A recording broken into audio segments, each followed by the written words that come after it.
Hello and welcome to the People, Place and Nature podcast. This week we're joined by Ted Green and Jill Butler, who are absolute heavyweights in the tree world.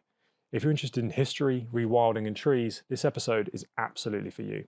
But first, it's important to remember that sustainability doesn't just relate to the environment, it relates to your finances as well. That's why we switched to Beans accountants. Beans operate on a package system, so you always know where you stand. We halved our accountancy costs when we moved to them, and one of our associates moved to them as well and reduced theirs by 2/3. With free tax advice, accountancy support, and everything else they offer, you can't go wrong. So make sure you check out Beans Accountants in the description below, and I really hope you enjoy this episode. So I'm joined here today in the beautiful Botanic Gardens in Birmingham with Ted Green and Jill Butler, who are really amazing in the tree world. They've done some incredible work. They helped found the Ancient Tree Forum, and they've been hugely involved in the Knepp Estate and the Rewilding project there. So really interested to talk to you guys today about everything that you've been up to. So would you like to expand on some of the projects you've been involved with in the environmental world and some of these organisations you've helped set up?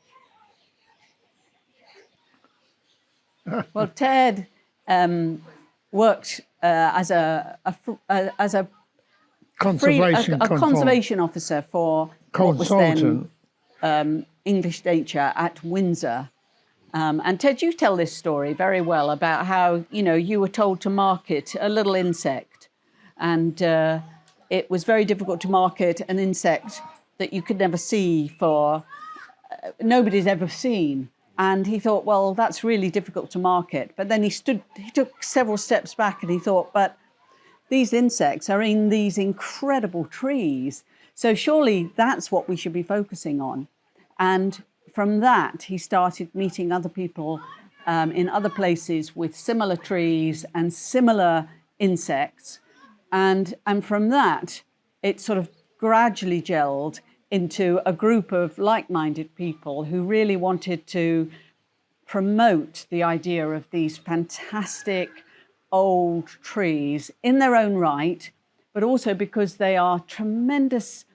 Well, the way one of the guys talks about it, Neville Fay, is that they're arks. They are host to such a lot of other organisms. They're carrying these organisms through time, and it's so important that they are given as long as they possibly can to live. I think for me, there was a parallel running to with the old trees, and that was what we call working trees. And these are trees that from day one, man has used, and he didn't cut them down. And now our popular word for them is pollards. So there were times when they built all of London, for example, because they needed timber, but they didn't cut the trees down. And then you take the shit. Just stop you there. What is a pollard? Well, it's a How tree. would you describe that? It's a tree. Well, let me just say that it's a tree that's cut on a rotation, and the limbs that you cut off, or the branches, if you like, are used by man. So if we go back to the buildings and the ships, most of the ships were made of curved wood. Curved wood, so therefore you just cut off the limbs, which gave you this curved wood, and then the straight timber was just incidentary, I think. But equally, if we go back even before that, if we go back to this phrase that I'm going to use time and again, which is man, trees and animals, then we're looking at man cutting trees and providing the animals with food, because we made animals eat grass. Animals ate some grass. Animals ate herb, flower-rich, smelly, beautiful smelling pasture. Okay, but in Europe, for example, you have the Mediterranean. So all that would get burned off. So they were cutting trees which still provided greenery in the height of the heat and the summer. Whereas as it developed, that system developed and came north, we started using it in the winter because we had a greenery in the summer. And of course, then they were cut also. And then as time developed, you got to a stage where they could predict that the hay crop wasn't going to be very good, wet summer. So then you would cut more trees to feed animals. And now we realise... And they were using pollards. They're pollards, yeah. So pollard is like an elevated coppice, isn't it? Yeah. And A working tree. Working tree. And when you say tree hay, so they're essentially cutting the tops of the trees off and baling them up. Do they to a store it certain the same way you would hay? Yeah, but it varied the way they did it, yeah. But to move on, I want to go back to man, trees and animals and nomadic man. Nomadic pastoral herdsmen predate farming by millennia. So man, trees and animals started a long time before sedentary farming. So if you imagine this man going around with his sheep or his animals, not sheep, take sheep out, going around with his animals, and just like today, they begin to realise when an animal's not very well. Yeah. But then this animal might go off and start browsing a bush. Yeah. So the man looked at the bush, I say a man, it could be a woman, looked at what they're eating and thinking, I wonder if it'll do me some good. So sallow or salix, whatever, or willow, aspirin. So how many of our early medicines came because we watched animals? I think it's a phenomenal story. But can I just, before we let Jill in again, can we just explore a bit this idea of man, trees and animals? Because it fascinates me, because it will take us on to the idea that people think vegetation evolved without man. No.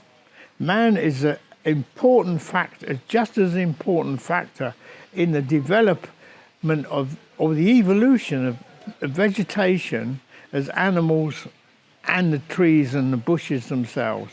We were so much part of it. You cannot take us out of the equation. It's interesting because I was reading a book recently about the Amazon, and there's a theory on the Amazon that actually it's overgrown agriculture. Yes. Have you seen this? Yes. Yeah, because the predominance of fruit and nut-bearing trees is way too high to be naturally occurring.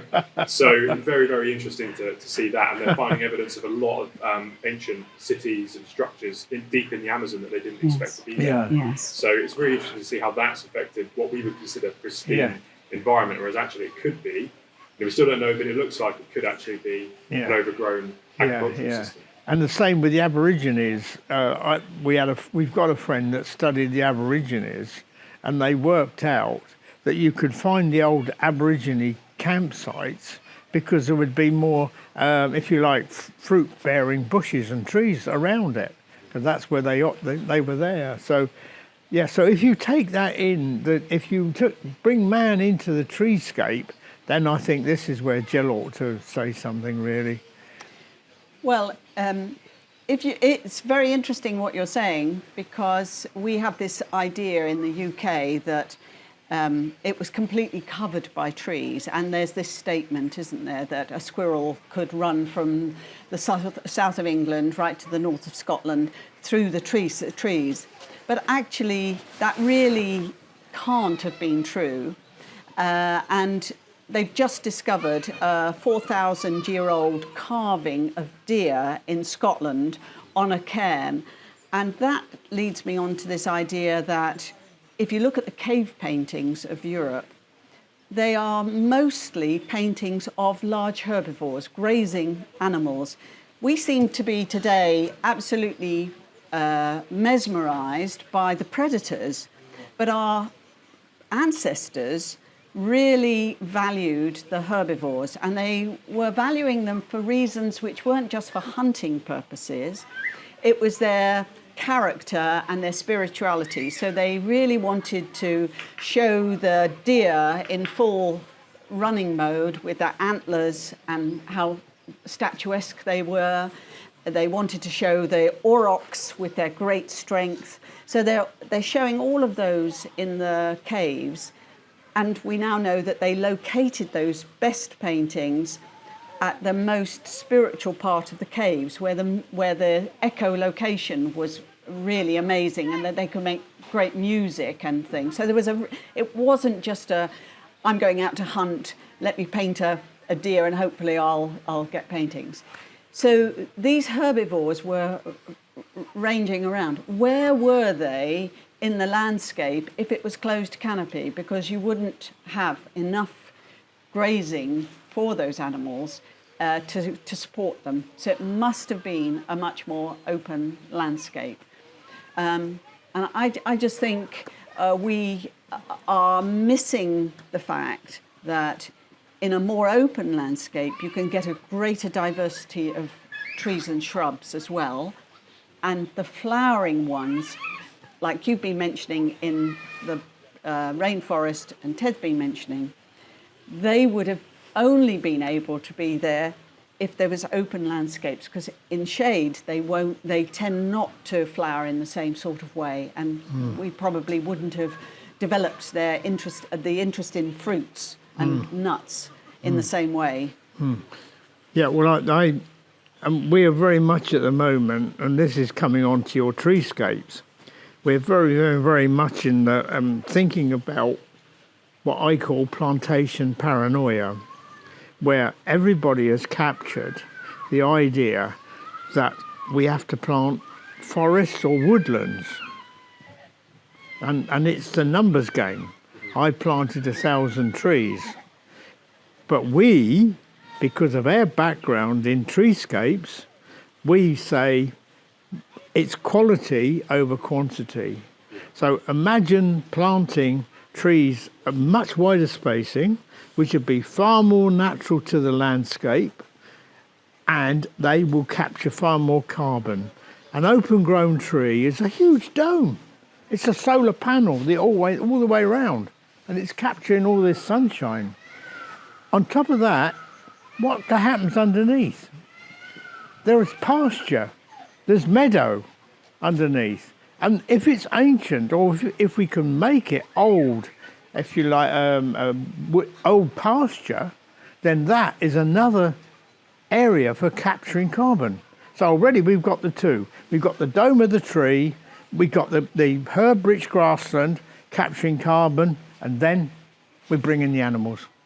So you've got another carbon capture, as opposed to all these sticks that they're putting in now, which have a tiny little bunch of leaves at the top and do nothing. But if we look at wildlife, and this came about with Franz Behrer, who opened our eyes in the early 2000s, where he pointed out that as far as he was concerned, lowland Europe was wood pasture, and it's a word which is still not out there. We're still talking about agriculture and woodland. We're forgetting the key thing is wood pasture. And if you go to places like Extremadura or Alentejo in Spain, the Alentejo in Portugal, you will find a working wood pasture. And they're getting crops from the trees, they're getting acorns for the pigs, famous hams and pork, they're getting wood fuel, they're getting tree hay, and they get cork oak. Then, underneath, they've got the animals running about eating the herb-rich pasture. That system, as far as we know, has been working for 1,400 years. And we think we've improved upon it. How can you improve about something which is a cycle, which includes man? That's the first thing. It includes man. And it's a cycle which has gone on 1,400 years, and here we are, we've forgotten about the key ecosystem for animals and wildlife. Hang on. So, an open-grown tree, as I said, is a zone. And that will provide light for the whole of the tree. Think about it. You don't get orchards in woodland. Orchards, to produce fruit, are open grown. If you've got an allotment, what do you do with your cabbages? You make them open. You don't put them so they're tied up. And on top of that, of course, if we look at the birds and the insects, and they're to do with the flowering bushes and shrubs and trees, these days they're all on the outside of the woodland. Yeah, it's interesting because we did a podcast recently with Merrick Benjamin Thompson, and we talked more on the agricultural side of things, but about this very subject. And actually, there's so much evidence coming out on the impact of climate change on soils and all this stuff thing, and how we have to try and maximise the benefit from these systems. And one of the main ways that's coming forward, and there's increasing evidence for, is what I call agroforestry, or you guys might call pasture. It's got to change it. Type of, that's fine. Agro wood pasture. One word. No, or silvopasture. Silvopasture. No. Yes, yes. But forestry to me, grow a tree, cut it down. What we're looking at, wood pasture, is grow a tree and it works for its living for maybe 400 or 500 years. So what we also have to bear in mind is that the roots are deeper on the trees. So they're pulling up minerals and nutrients which are below the reach of the pasture plants, as it were. And they're pulling those up through the tree, and they're shedding the nutrients. Every year they shed the leaves out onto the pasture. So they're fertilizing the pasture directly from the minerals and nutrients underneath. And the leaves are the sort of like the Lucozade, the sugar, or the Lucozades are perhaps a bit old. What's the modern Red Bull drink or whatever. So that's your instant sugar hit. They also throw out twigs, and there's a special technical term for that, which is abscission. Anyway, there's a special technical term. So they're the twigs, which might be 2-year nutrient recycling, and then they'll drop bigger branches, and that's say 3 or 4 year. And of course, when they reach the ground, they are converted back by the fungi and the microorganisms in the soil. So you've got this magnificent system. At Kew now, in the autumn, they're blowing the leaves back under the trees, because we said to them, you're starving your trees. If you clear away those leaves, you're literally putting your trees under stress so that they are not able to deal with the environment and other organisms in the way they should be. So it's really important, this process of feeding back in. There's a wonderful project in in Belgium where they found out that the pollards around the outside of a little field were sufficient, with the folded animals that were coming in at night, to produce a crop of wheat. So it was the leaves and the twigs plus the animals to produce a crop of wheat, and they would then use that harvest to make bread. They would take it to the market town, and that was the way. And the trees provided the faggots for the ovens to make the bread, and then they would take the bread to the market town, and that's where they got their cash money from, their cash to come back in to pay for all the sorts of other things that the community needed. So just a fantastic little self-sustaining little system, just through trees and animals, and just to make a wonderful system. Sorry to go on, but the Germans have actually done a study, and they put a big net over a large open-grown mature oak in the middle of the field, and they collected every single leaf that came off that, and they did the same to a tree that's in a closed forest.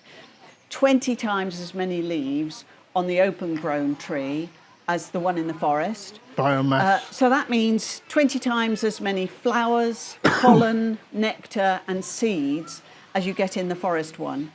And not only that, you get these massive horizontal limbs that come out, and the way the light falls on the limbs is different to the trunk, so you get different lichens on here, and these are the ones with the cyanobacteria in them, which means that they take light and convert it through the algae into nitrogen, and then that drips off the branches onto the ground, and that's the natural nitrogen feeding again of the trees as well. That's interesting. So is that on a wider, sorry Ted, is that on a wider, quite a wide range of trees that happens on? because there's other trees that are nitrogen fixing, like alder and things like that. Yeah. And a lot of, I'm going to use the term agroforestry, I apologise, but a lot of agroforestry systems, or some of the ones that are being looked at, are looking at using those types of trees like alder, for example, to try and fix nitrogen in the ground, opposed to us having to add chemicals instead. So, and we know there's benefits from different tree species. And I've been to some trials in Costa Rica around coffee. I won't talk about that because I talked about that in the Merrick podcast. So if you're interested, you're going to have to listen to that one. And that was interesting. They were finding very different results depending on what species of trees they use. So it's a huge area of research and possibility, and the different value these things can add. And I also visited a farmer in Shropshire who was growing all sorts of different trees. And he was growing them in corridors, and he had cattle grazing beneath them. And he was able to maintain a larger cattle herd than you would normally be able to maintain on the same land. But it was slightly more intensive in the sense he had to keep moving them. So he'd move them, I think, twice a day to different corridors. But he had all sorts of different trees, and he was really, it was a hobby really, experimenting with it. And he was growing all sorts of things, including monkey puzzle and this type of thing with the cow. Very strange to see, to see how nuts they would produce and this type of thing, and if it was usable and how the cattle reacted beneath it. And, there's an awful lot of evidence on that side too, that these trees don't just provide that benefit. They provide a huge range of benefits. I mean, you see it when you go to, Yorkshire or the Peak District. If the weather's miserable, the animals are all under the trees, or they're huddled against. Shelter is so important for animals, and they're doing lots of research on this and showing that after you get beyond 21 degrees, which today might just get beyond that, the animals are under stress. And they will not perform as well if they haven't got somewhere where they can go and shelter from the midday sun, as it were. I mean, we wouldn't like it if we were forced to be stuck out there. So a huge amount of behavioural science is now coming in with these systems. But we had them anyway through this wood pasture system. But you're right. I mean, so when we went to Chatsworth, they found an early Tudor map, and it talked about the orchard either side of the main house there. Now, we think they meant an orchard of acorns, not an orchard as we might think of as apple and pears, but an orchard of acorns, because the acorns were the food that the deer needed to actually build up their fat reserves to help them take them through the winter. And of course, in those days, the deer were the high status symbol of the kings and the aristocracy, the elite. At the time of, say, King John, giving presents of live or meat of venison was really more important than jewellery or money or anything like that. It was very, very high status to be able to do that. So they had orchards of acorns, but the different seeds, and we were learning just yesterday on a webinar that different seeds have got different fungi in them. So it's quite possible, and different leaves have got different fungi in them. And so you're very likely to be getting different micronutrients within those, which will give benefits in different ways to different animals and different sorts of medicine. But, often animals can self-medicate and choose what they want, but you have to supply the whole variety for them to be able to choose. Well, that's it, yeah. And I know things like, I think it's St. John's wort is a natural wormer. So there's, that's one plant that has huge benefit, but it's pretty much removed from a lot of sort of equestrian habitats, whereas actually, equestrian sites. Whereas actually, that would be something that would make a lot of sense to introduce.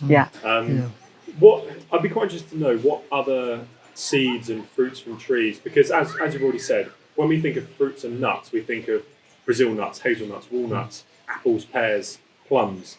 What other fruits and things that trees produce that we may not be so aware of that either people or animals would have used back in the day? Right. So, well, I think Altamira, Ted. Talk about Altamira. The key ones probably would have been beech, and sweet chestnut is still a main food across the Asian Mediterranean belt, except of course it's suffering from this sweet chestnut blight.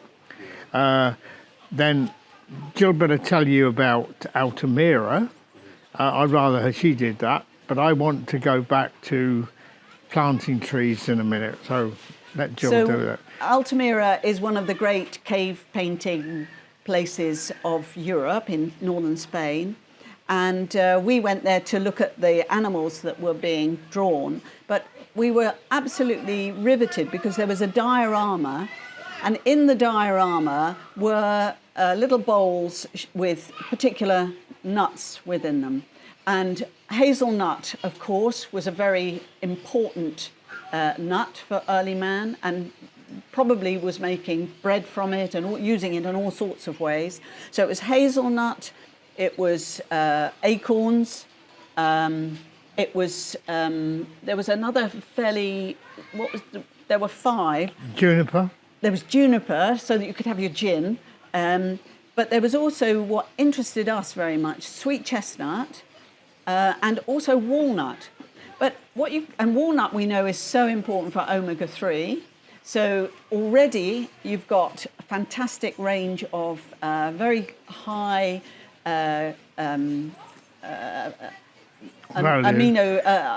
fatty acids within the nuts, which are really important. But what was I going to say? I've lost my thread now. Well, some of the nuts, like hazel and walnut, of course, you can store. And that's it. They come in their pre-packaged state for over winter and also for carrying around with you. You put them in the boat because, of course, in those days, people went round the seashore and they went along the seashore to expand their territory, and you can see how, you know, the Atlantic fringe was so important. You put them in your boat, it acts as ballast at the same time, and you've got your emergency supply of very, very important food. And when you get to the destination, you throw out the seeds, and immediately you've got your new generation of seeds. And oak, from the pollen analysis, they say it came in through to the UK after the Ice Age through Cornwall. Well, that is just fascinating because I've sailed between Truro and Morlaix in northern France. That's 100 miles of sea today. So those, and they're heavy seeds, how did they get to come in through Cornwall? Is possible because people were mining already in those days, and we know that copper had been found in Ireland very early on, and copper and tin from Cornwall make bronze, and it's very possible that people were bringing their canoes up to Cornwall, planting oak trees to make the heat, to create the melting so that you could form the alloy between the bronze and the tin, the copper and the tin, to then make bronze. So, I mean, it's pure speculation, but it hangs together, doesn't it? Yeah, it's plausible, isn't it? It is, yeah. But how would they use some of the other nuts? So acorns, for example, because we don't eat acorns, but you can. I could be wrong here. You can blanch them, can't you? To make, and then you can use them. You can cook them. And you can put them in water in a stream, in a bag, and the water washes the tannins, the strong tannins away. Oh, they were making bread from acorns and sweet chestnut, of course. They were doing all of that. Yeah. The thing that really interested us was they found walnuts in the caves. Well, that's very early finding of walnuts. We've always thought of it as an Asian, Southwest Asia species. But to find it at such an early stage, 18,000 years ago, is really interesting. When we were, again, going back to our podcast with Merrick, we went up to see him in Scotland, and we visited the Crannog Centre, and they've unearthed a huge range of roundhouses which have sunk to the bottom of the loch because they used to build the roundhouses out on the water to make it safer, and they pulled back the bridge and everything so they couldn't be raided and all this stuff. And that was the highway through Scotland. It was on the lochs. People travelled via water because it was easier than travelling through the mountains. And they found evidence of trade with Greece, Egypt, Scandinavia and Cornwall dating back thousands of years. Yes. You know, this is, I can't remember the age, I should remember, it was only there last week, but you know, that's back to Bronze Age, Stone Age, You know, it's an awfully long way back to have this. So that people were trading across huge distances, or goods were finding their way across unbelievable distances, even back then. Yeah. You know, it's really staggering. I'd like to, you might have to cut this and put it back nearer the front, but I'd like to finish the quality and quantity of the plantation paranoia, which I think is key to some of your treescapes. And that is that, why do we still think, and you use it yourself, agroforestry, why have we lost this word wood pasture, which is key? It's absolutely fundamental in the evolution of plants, animals and man. And I think in modern times, it's happened through kids being read Little Red Riding Hood in the dense dark forest. I'm convinced of it because it's still out there. And somehow or other, through things like you're doing, the media that you're doing, it's trying to build in this, what I call common sense. A tree in the open, from a point of view of common sense, is far more richer in everything, except that we do need forestry. We cannot get away from not needing forestry. And I use the monument on the quayside in Liverpool, which is to the merchant seamen which lost their lives, if you like, in the Battle of the Atlantic. Churchill said it was the only thing that kept him awake at night was the German submarines, because these merchant ships were bringing food, munitions, people, and processed timber.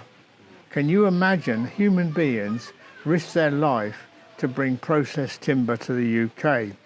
And the biggest fire in London in the middle of the Blitz was processed timber on dockside, and it burned so well the German bombers were using it to get to the middle of London. So we can't separate out forestry.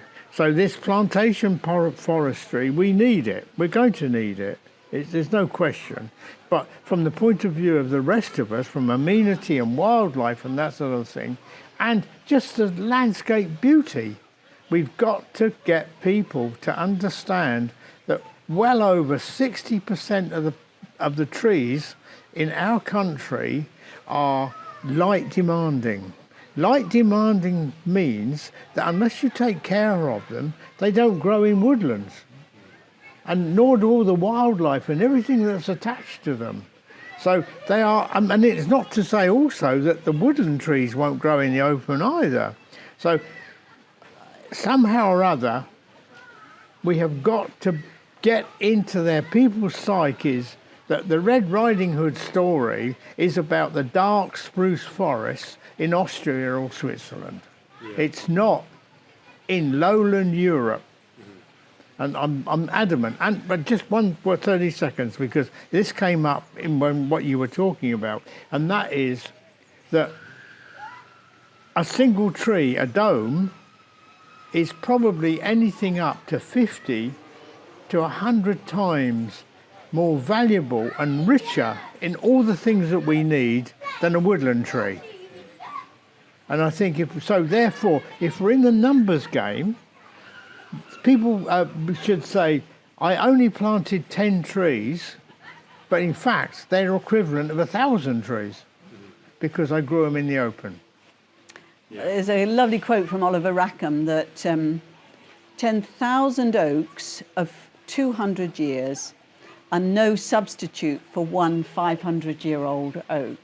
So it's not quite the same story about but he was of the plantation versus the open grown. But really, that 500-year-old oak, to get to 500 years, grew in the open all its life. And this is another thing about these ancient trees that we're interested in. You don't really find ancient trees in closed canopy woodland. They are the ones that are outside.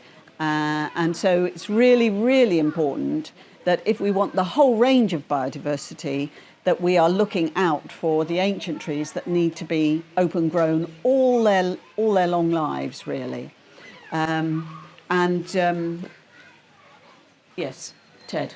Well, I was just going to pick on your point of picking on agroforestry, really, because my view and understanding of it as I look at it more is really that the UK was a mosaic of habitats. It's pretty clear that for anyone really that was the case, and that that's the case now, isn't it? And a lot of that is the result of farming or some type of system that's been imposed on it.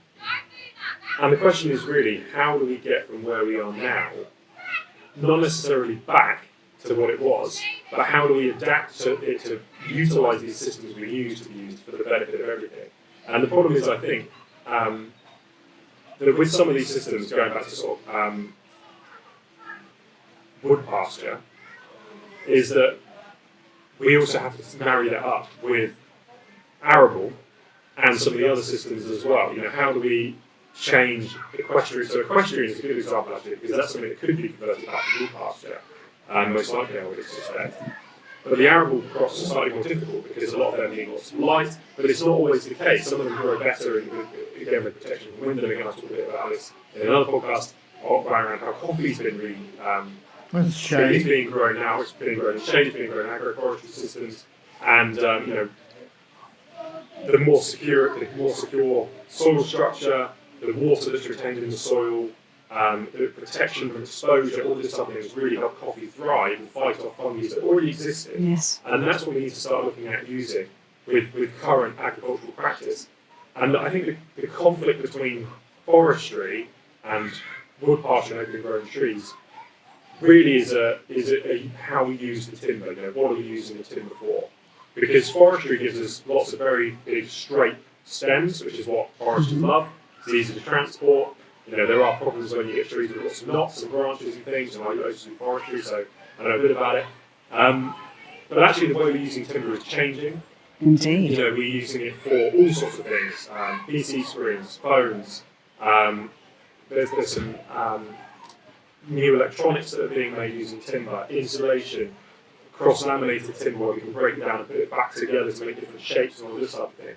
That doesn't need the type of timber we used to produce in terms of intensive forestry. So what it means is if we can invest in this new technology of making use of timber, we can start taking wood from these other systems, making it more possible to move away from some of these monocultural systems, but also it adds value to what would have traditionally been seen as lower value trees, which have much more benefit in terms of ecological and food production, so we can get fruit and all this kind of thing from them as well, with crops growing beneath them. Absolutely. And also the thing is, with monoculture or even duoculture systems, you run the risk of real pest and disease issues. Indeed, and that's a real growing concern. That is a big concern, and that we've got to get away from that whole process, or at least learn a lot more. Perhaps that's got to be on a much bigger rotation, that you might have your monoculture here, but you couldn't do it there again. You've got to move it around. But even so, I think the timescales of the cropping are such that really monocultures are going to be a real difficulty in the future, because we're running out of tree species that we can actually grow in that way without them being impacted by climate change or by pests and diseases that are just coming in. And we're damaging the soils, and this comes back to the point you were making earlier, that if we damage the soils, we're making the trees much more stressed and more vulnerable to the impacts as well. So it's a very challenging time, really, that we've got to address demand plus the climate crisis plus the biodiversity crisis, and this is quite a challenge, really. But Ted and I believe very strongly that there are lessons we can learn from the past, and I would really like to see a restoration of a lot of pollarding in various places, because for us it provides a lot of material growth on a regular basis, but meantime the trunk is getting bigger and bigger and providing the habitat for the rare organisms that need the trunk. I mean, we still do need your open grown tree with its big spreading limbs, but pollards would be a very it would be intensive, but it would also give you certain elements of the landscape that we would value very much from the biodiversity point of view. Well, I'm very much a idealist, but also pragmatist, and I keep asking the question that this time around, with automation, the population of the world rising, where is the work for all these millions of pairs of hands? And I don't see it.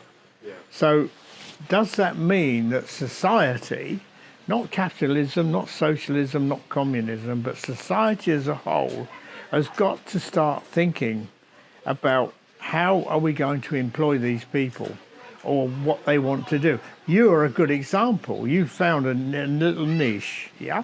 And that will expand. So we go back to, if you like, the curved wood.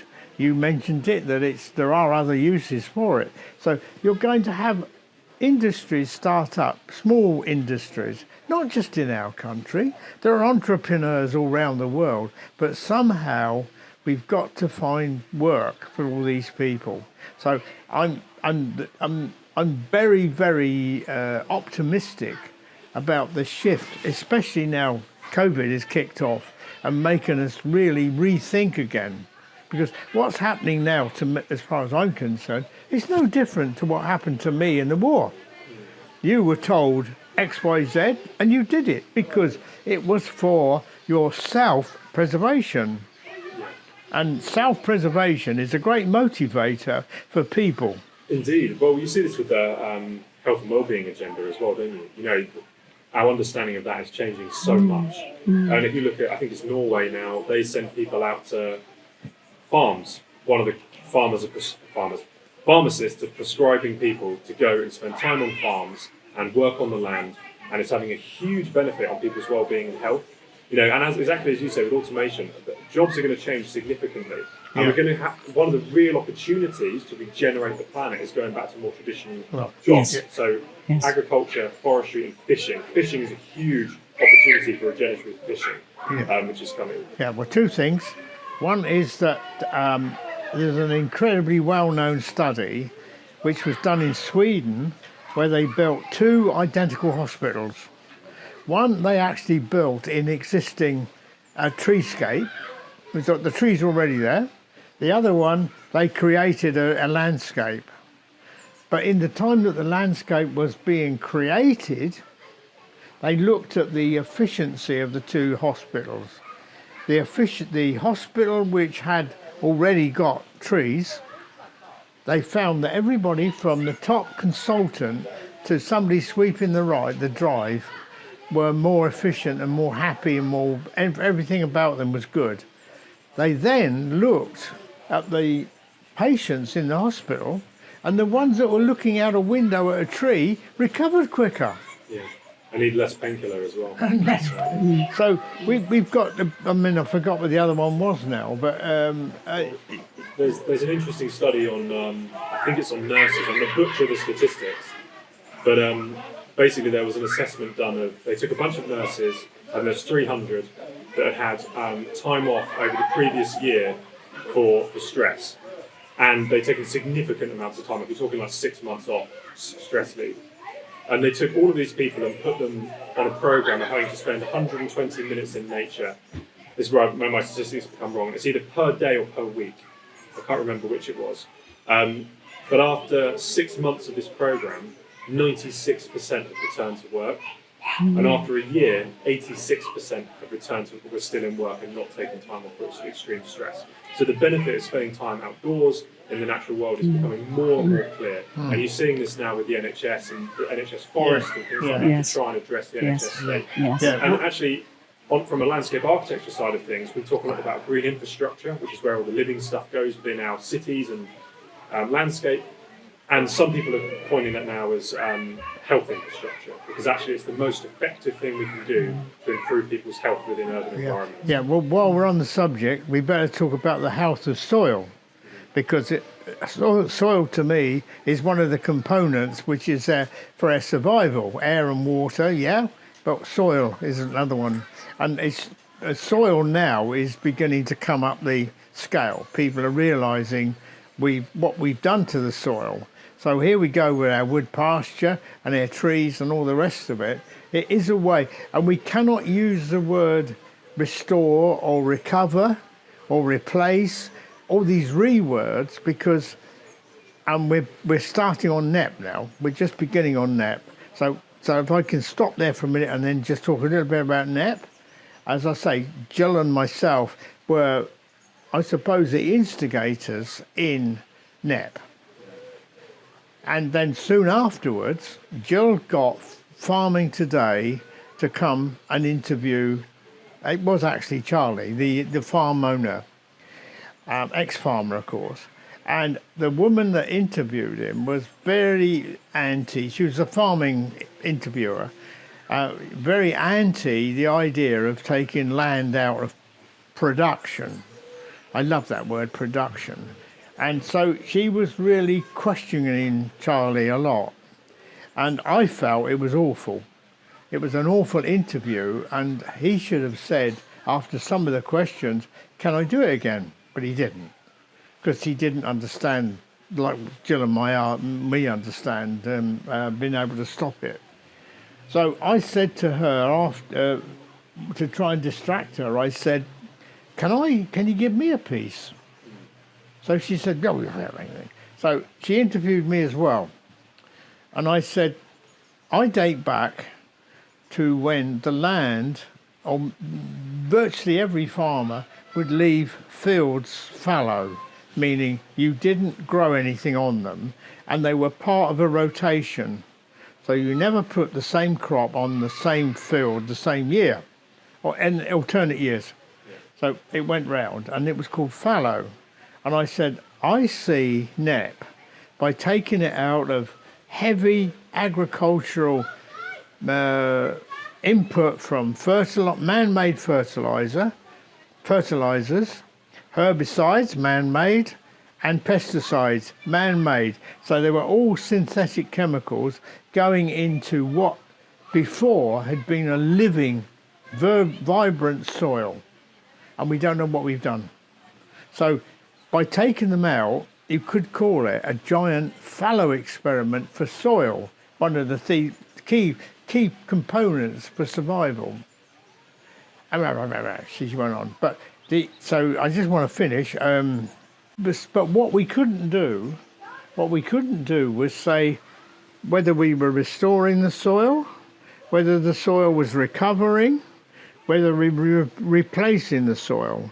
What we could say was that we had stopped using 3 poisons. That's all we can say, because we know so little about the soil. But believe me, it's fundamental to the survival of mankind and our environment. And we have stopped, a friend of ours pointed out, don't use the word the environment, call it our environment, and gradually these kids that are playing out here now will see that it belongs to them. They are part of that environment, and it's not something that's next door. It's very interesting to think how we have ignored, obviously we've ignored wood pasture, and we just go on and on about it. We'll get bored with that. But how we've ignored soil. We've ignored it. It's never been studied. And let's face it, when we talk about tree, half the tree is under your foot. That's the way to look at it. And then everything needs soil. We need the minerals, we need the nutrients and all the rest of it. And as somebody said to me, we know more about the ancient rings of Saturn than we do a teaspoonful of soil. And that's where it is. And just recently on the radio, there was a lovely piece on they're going to start going up into space and cleaning up all the debris which is floating about out there. And it's going to cost billions. And I thought, well, excuse me, surely what is more important at the moment, clean up plastic. But we're quite happy to go and spend the millions on that, but nobody's looking at cleaning up plastic. Not in a big issue. You have to listen to another podcast we did with Dan Stewart, who's my former head boy, and he's doing a huge amount of research on recycling carbon emissions and turning them into bioplastics. he's just published his PhD on it, and he's now working with some really interesting, some of the biggest petrochemical companies in the world, and talks with them about how he can, start to address some of that. So it's really interesting, again, like how technology is changing the way we approach things. But yeah, plastics are a huge problem. Yes, and I think I heard about how they're trying to capture carbon and put it into concrete.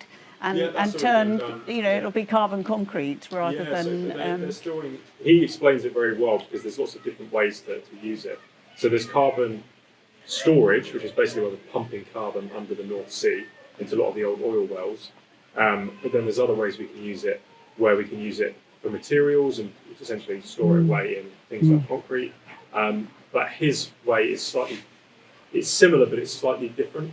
He's kind of taking carbon, which is the waste from the processing, and he's putting that back into the processing to produce the plastics and things without the impact. So he's making a biodegradable plastic from the waste of producing it. As I understand it, I'll probably butcher that. So listen to that one, hear more about what he says there. Yeah, fantastic. But one thing I wanted to pick you up on, to get your opinion on, was going back to open grown trees versus forestry.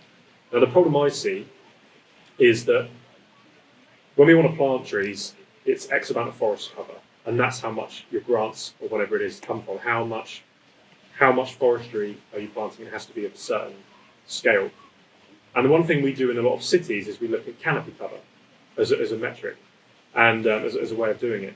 And I was invited to an event in Brussels to talk about European urban forestry and how we address that and what's going on.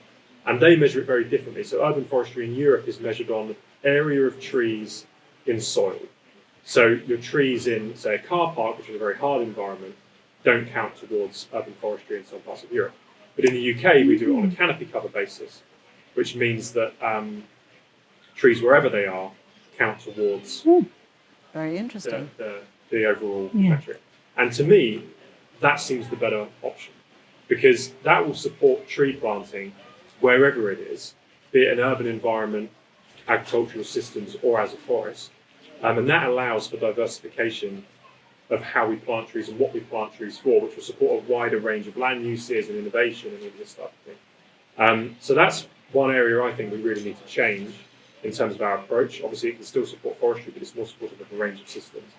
Have you guys come across anything similar, or that you think is a good way of approaching the problem of how we actually go about creating these systems? Because there's hardly any money for it. That's one of the real problems I see. I've been to a couple of those conferences where they talk about, it's cooling the pavements and all the rest of it.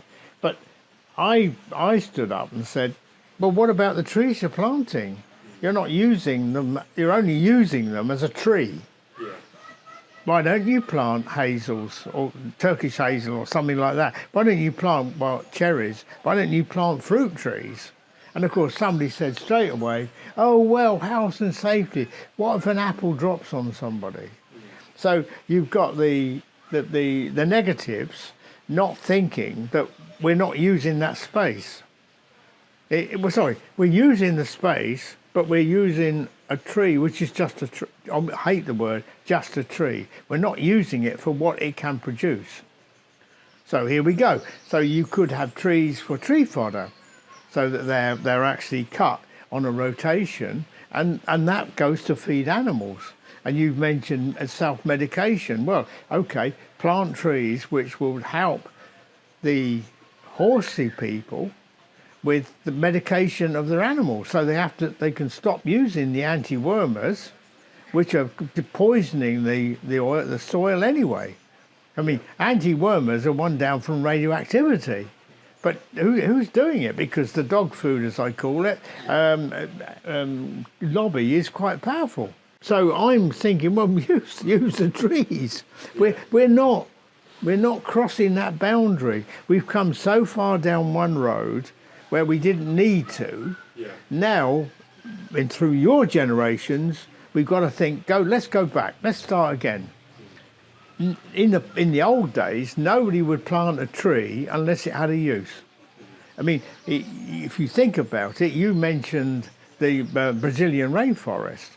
Those trees had a use. They weren't just trees.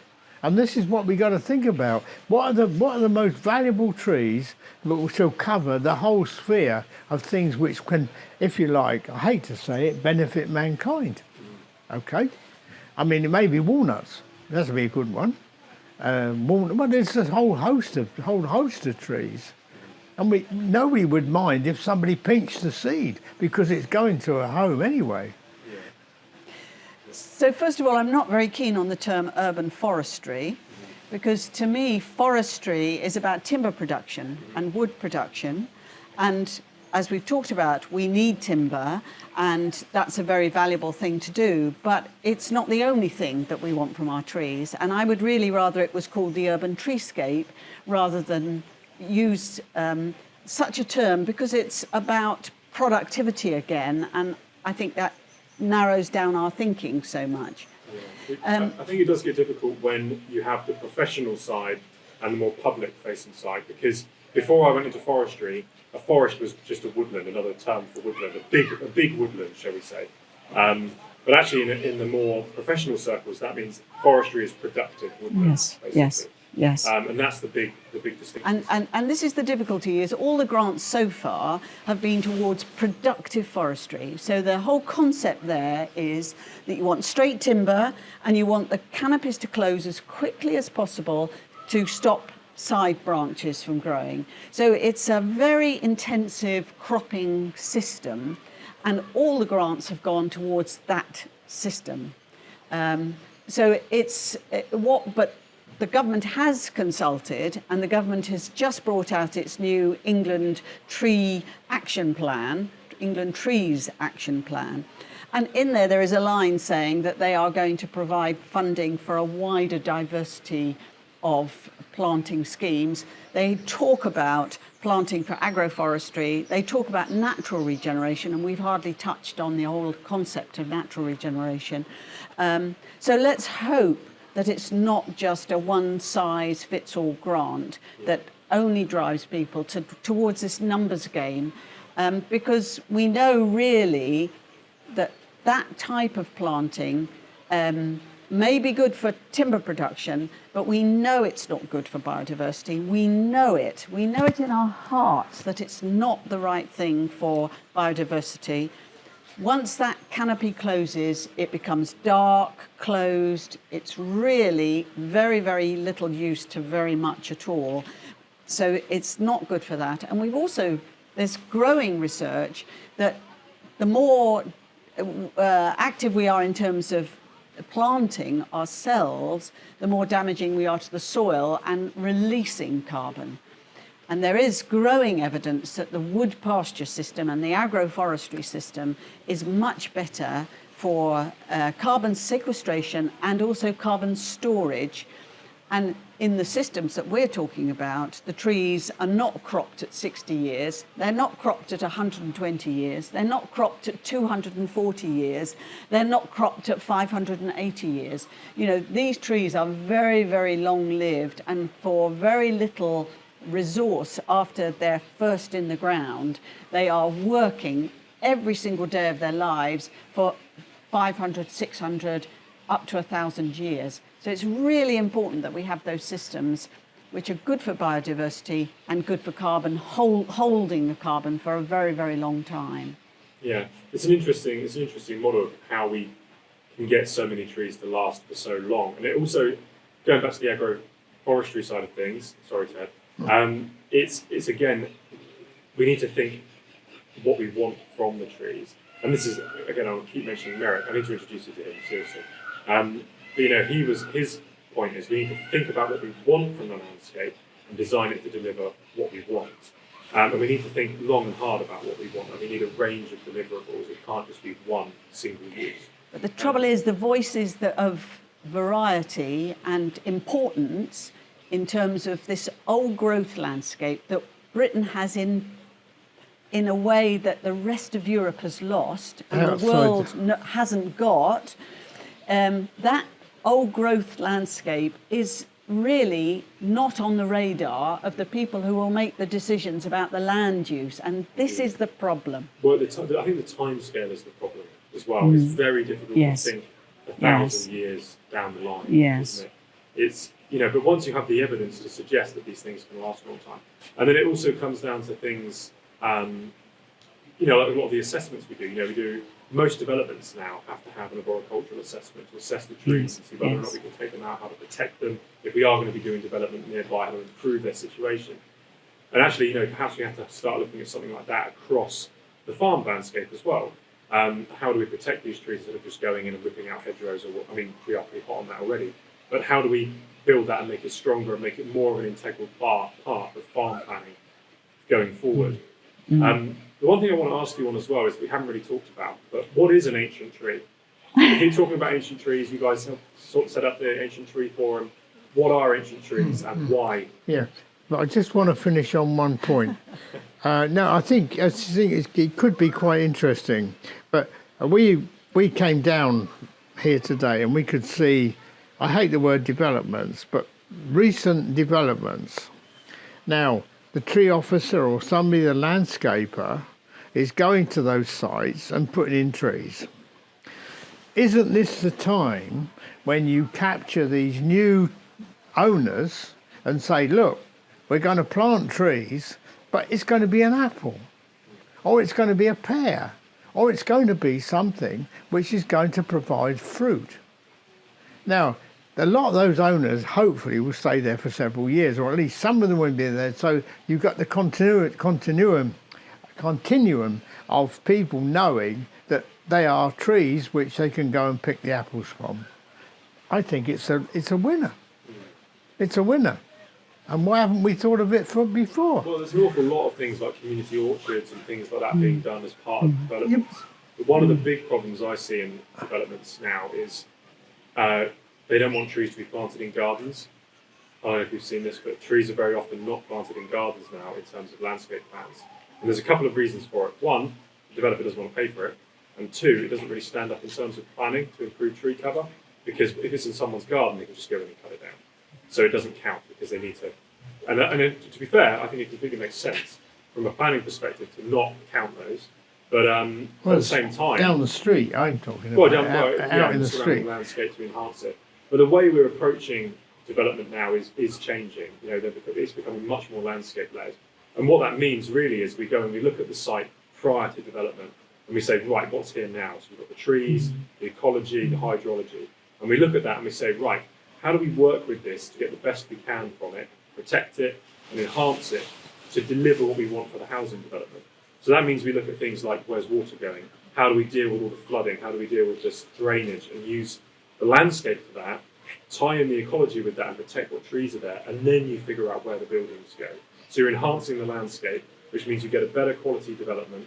It's a healthier environment for people and ecology. And also you're tackling lots of other issues like flooding, ecological side as well. And also it increases or adds value to the properties, which is always a touchy argument because properties are increasingly expensive. But we need to introduce quality as much as possible as well. So the way we're approaching development is changing. But I agree, you need people to value what's there, and the way to make them value it is to make them do it themselves and have a hand in it. So if you're creating a new development and everything's done when everyone moves in, that's just how it's always been, and they can do whatever they want with it. It's essentially a clean slate to them.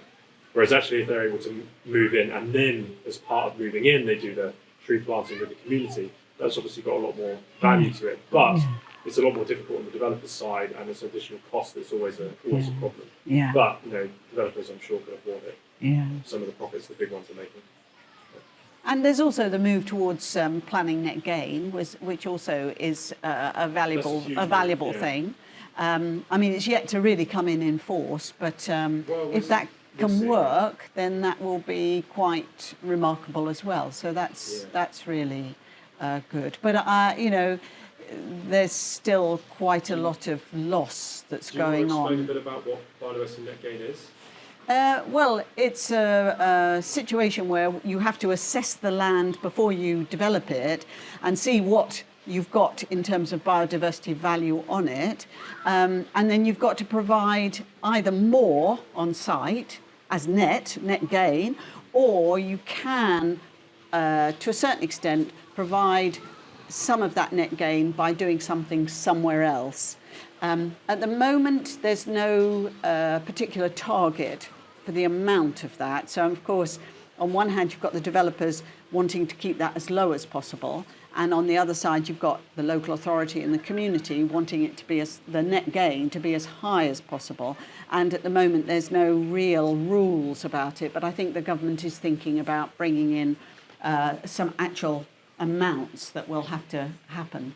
It's a challenge, though, of course, because you've got to assess the habitat quality that's there at the moment, and you've got to then think, well, how can we improve that? And from our perspective, if you lose one mature tree, that's a hell of a loss from carbon sequestration and biodiversity.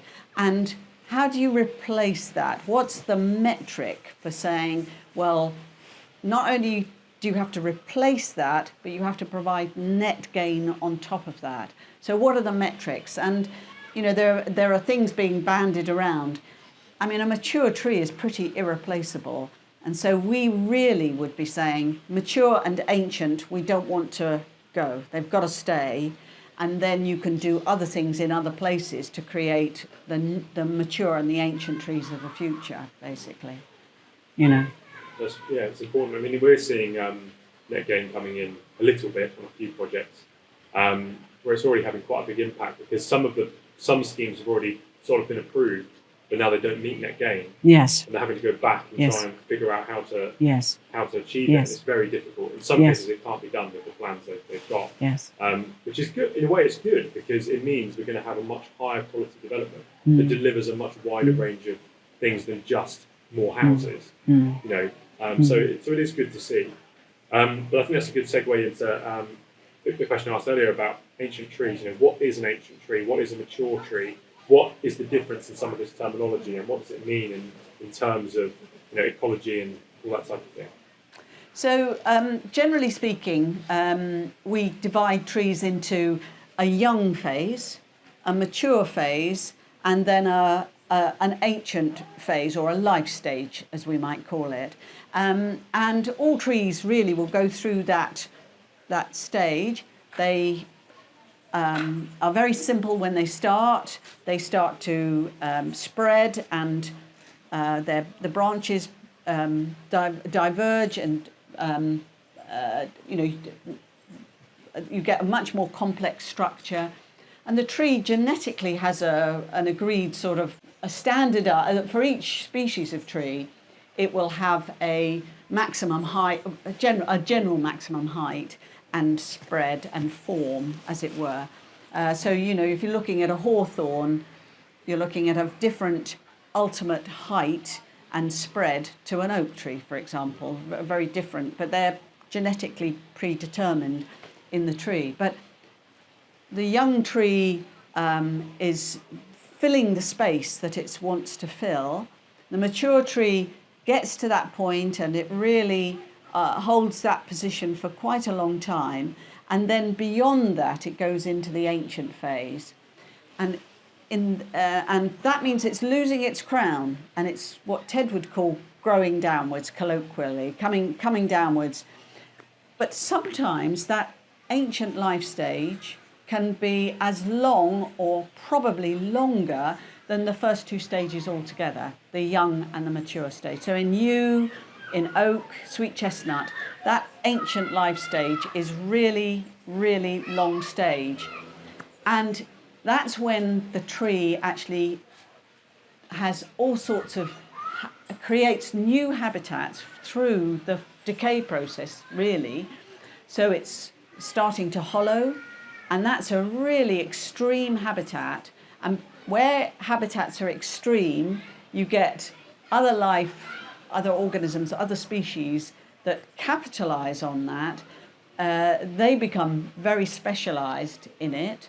And because it only happens when trees become ancient, and ancient trees are rare, those associated species are exceptionally rare because you don't find them on every single old tree. They are very specialist, and so not every tree provides the habitat. So we've got to talk about hollowing, we talk about broken limbs, we talk about dead wood in the crown. These all happen as the tree is aging. It's a bit like us getting grey hair. We might, have operations, have to have new hips or something like that, new knees.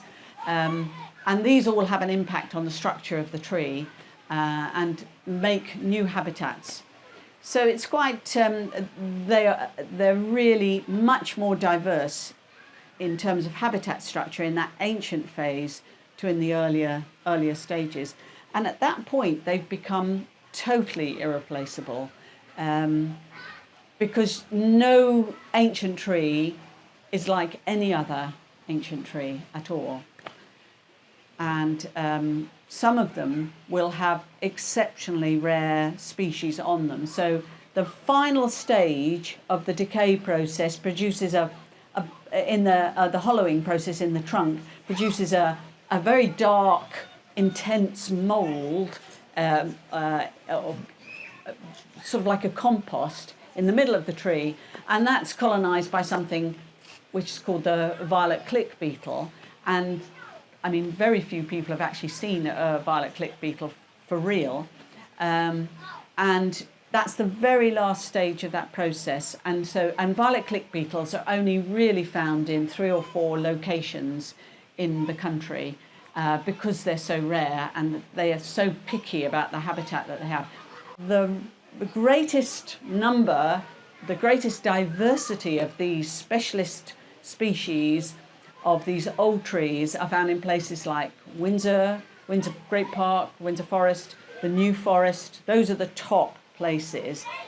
They've had this very long continuity of old trees, which goes right back to pre-Norman, pre-Anglo-Saxon, pre-Roman, right back to the very earliest stages. Those landscapes have always had these old trees in them, and they've acted like these arcs, carrying these species through so that when the next generation of ancient trees comes along, they can jump ship and go on to the next ancient tree.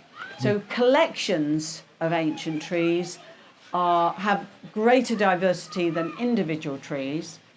You've got the different species, you've got the different habitats on each individual tree, and they are exceptionally important. So the New Forest and Windsor really are top sites in the whole of the world for these trees, and we would call that old growth.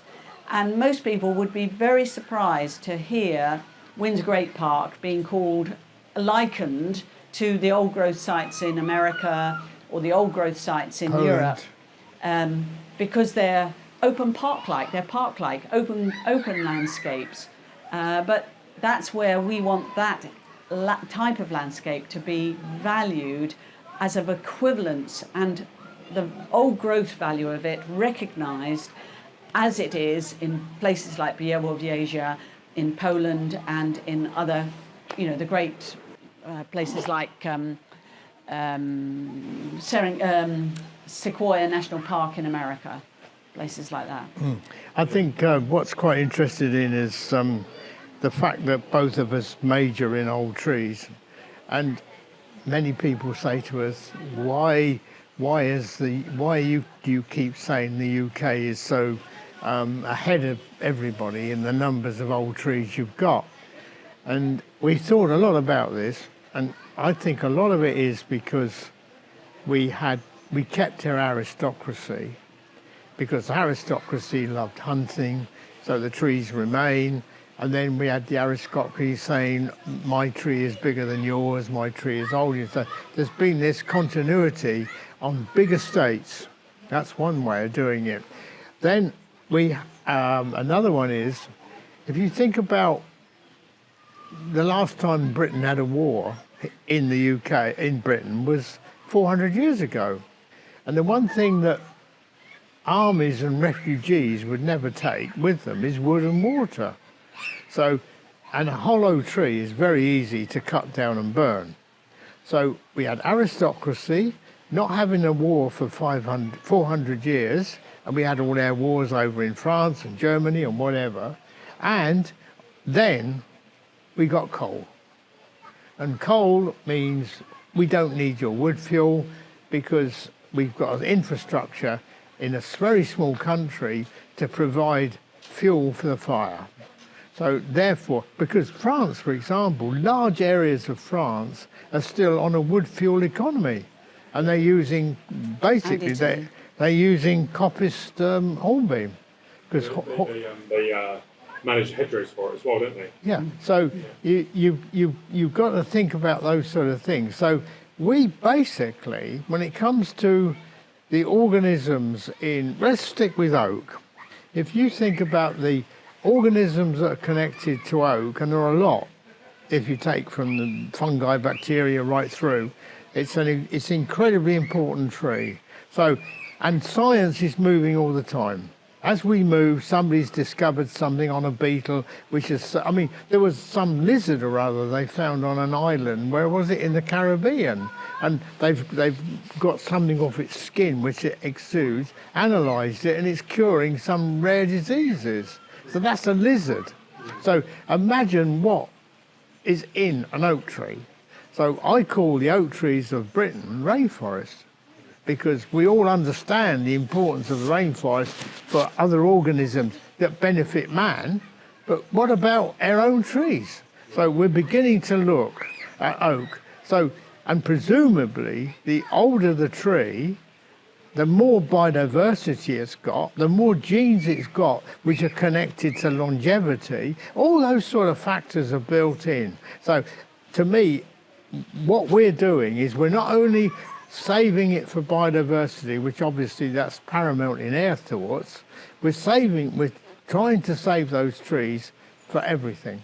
And imagine when in your lifetime you sit here with a greeter, a young greeter, and she says to you when you're 60 or something, what did you do about old trees now, or old oaks? Now we know that they're so important. And that's what we're doing. That's their baseline for us, sort of thing, is science does not stand still. And it's incredible the way it's going, but most scientists, of course, don't communicate. They leave it to people like Jill and me. Yeah. Well, that's why we're doing this, is to try and engage with some of those people and raise the profile of what's going on. Because there's so much good stuff that is going on, but you just never, unfortunately, you never hear about it. You know, and I think as well, you know, our connection to a lot of these things has bin lost. You know, think of oak trees, what they used to be used for, leather tanning, ink, we used to use them for ink, which hardly anyone is aware of. You know, as we've already discussed, feeding animals, and you can make bread from the acorns. You know, so there's a huge range of things that would have been used for. The only one people will often think of is shipbuilding, but that's kind of it really, which is a real shame. You know, when you think of the variety of trees and how much they can actually be used, it's incredible.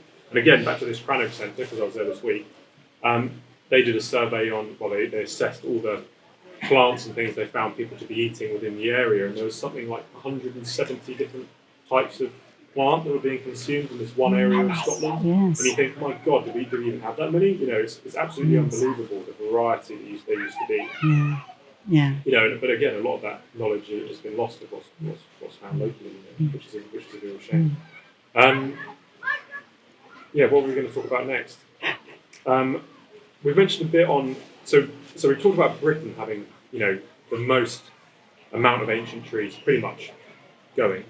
Well, I think the Iberian Peninsula is pretty fantastic, because Ted didn't quite finish the story. So we need to talk about the old pollards, because when, you know, we do think that pollards, actually you can extend a tree's life by the cutting. The idea is that you might extend the tree's life by 2 or 3 times if you regularly cut it. And the systems in Spain are on the common lands there. We lost our common lands through the enclosure movement, and that was probably pretty devastating occasion for our trees at that time. But Spain is still pretty amazing for its old beech trees and old cork oaks and old holm oaks. So it's pretty amazing. And the old ash. I'm thinking about the olives as Sweet well. chestnut. And so there's a whole range there, and sweet chestnut, etc. And I think probably Spain is still pretty sustainable, given that they have so much commoning still going on. Another area of old trees is in Romania, and again, that's a commoning system. But sadly, the whole community of Romania is changing, and the pressures on that landscape are either for abandonment, which means it goes to closed canopy, and that's we don't want abandonment and closed canopy. I think we've been talking about that, or the trees are going to create just that bit of extra grass, and so it's really fantastic, the landscapes of Transylvania, but they are really seriously threatened. The country in Europe that is doing perhaps the most action in terms of research and really trying to protect their landscapes is Sweden. They really, and to a certain extent Norway as well. This century, in the year 2000, the Norwegians passed a law that hollow oaks all hollow oaks are protected. Well, I mean, we would just love a statement like that. It would just be so fantastic. Because I don't think most people realise that whilst we have marvellous legislation in terms of the tree preservation order, it applies to remarkably few trees. And there are very, very few of our ancient trees that are protected in any way. And so we would really like just some sort of mechanism by which a second opinion has to be sought before a tree is cut or worked on. Not to stop that work from happening, but to advise and to help guide to make sure it's appropriate that's happening, and that, you know, if that's lost, we've got net gain in place I'm saying that these are irreplaceable, but if they do get lost, that there is some mechanism to make sure that the next generations are put in place. But I mean, TPOs are, you know, many local authorities are, you know, the number of TPOs that are being applied, usually in a planning situation, but out in the wider countryside, not. And there is a gap in the felling license legislation, which means that a certain cubic meterage can be cut down every quarter without requiring a felling license. And that's the loophole that we would really like to close for ancient and really important trees, is that exemption shouldn't be there when it applies to really important trees. Because otherwise, you know, people won't know that something is vulnerable until it's gone, and then it's too late. You know, we have to have a real think about this and we want the lightest touch, but we want it to be a mechanism that makes people stop and reconsider and find the best way, which is for society as well as for the individual that owns the tree, as it were. Yeah, exactly. No, I think you're completely right. It's protecting, you know, these are heritage assets, yes, really, aren't they? Yes. You know, they're not just living organisms. Well, heritage assets, biodiversity assets, landscape assets, and carbon assets. They meet everything. Exactly. I mean, it's amazing how long some of these trees have been around. I mean, I've got on a picture of the name. I went to see the yew. I actually passed it by mistake. Do you remember what it's called? The Ankerwick yew?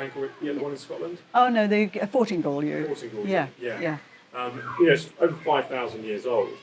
Yes. Yeah, well, that's what it says on the plaque. Yes, it does say that on the plaque. Yeah, you know, it's incredibly old tree. Yes. The size that it used to be and the stories behind it, you know, Yes. how they used to hold ceremonies within it and all of this type of thing, Yes. follow, and Yes. it's just incredible. So that's another thing. So we talked about why we have these old trees, and that's the last one, the yew tree, because of being a centre for religious activity, and particularly the pagans have always wanted to have yews at the heart of their religion. Yeah. And it's incredible that the UK has thousands of really fantastic ancient and really old yews, whereas most other countries in Europe, you can count them on the fingers of two hands for each country. We have an exceptional collection of ancient yews. Why that is, I don't know. Is it because why is that? I don't know. We have the most important tree in the Western world. It's called the Ankhoic yew, because it's believed to have witnessed the sealing of the Magna Carta, which was the starting of freedom under law, certainly for the Western world. And that's at Runnymede, so I use that all the time.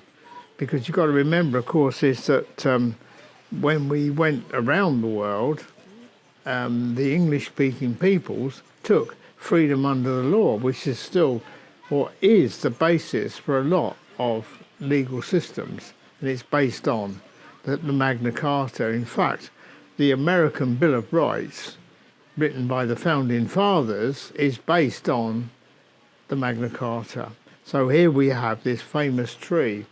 And I was there one day waxing lyrical about this, about Western man and all the rest of it, to a very, very well-dressed Chinaman who'd obviously come to see the tree.